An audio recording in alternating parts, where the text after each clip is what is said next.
Depression has been associated with type 2 diabetes, but the cause of the association is far from clear. In September 2015, the British Journal of Nutrition reported on a study of diet and nutrition carried out at the University of Las Palmas de Gran Canaria in Canarias, Spain. Several other research centers in Spain and the USA were also involved in the study. The study included 15,093 participants who kept a food diary. The food was rated according to its ability to cause inflammation. The participants reported on whether they were diagnosed with depression or began taking antidepressants, or both, over a period of 8.5 years. A total of 1,051 new cases of depression were identified.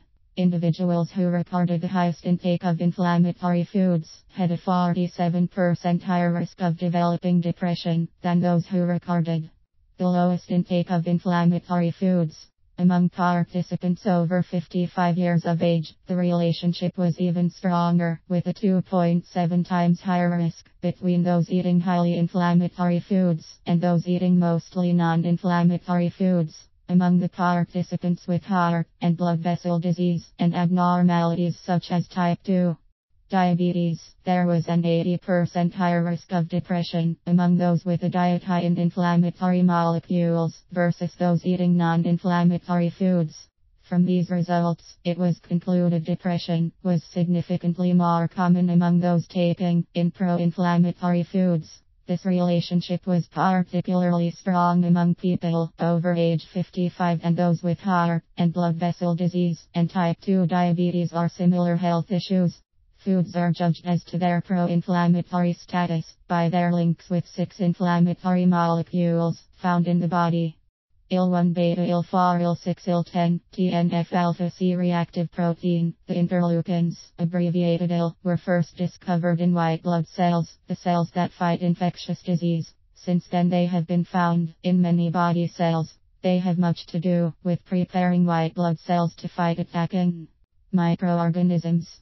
TNF-alpha, or tumor necrosis factor alpha, is made by white blood cells and nerve cells. It has been implicated in depression, as well as other disorders. C-reactive protein is produced by the liver when tissue has been damaged. Tests of C-reactive protein in the blood are used to gauge how much inflammation is present. According to the Mayo Clinic in the United States, eating a diet high in processed meat, chocolates, sweets, fried foods, refined grains and high-fat dairy products tend to lead to depression. The Mayo people recommend eating plenty of fruits and vegetables and limiting meat and dairy products. The aim is to not only prevent developing depression, but to prevent or control type 2 diabetes, Alzheimer's disease, and heart disease.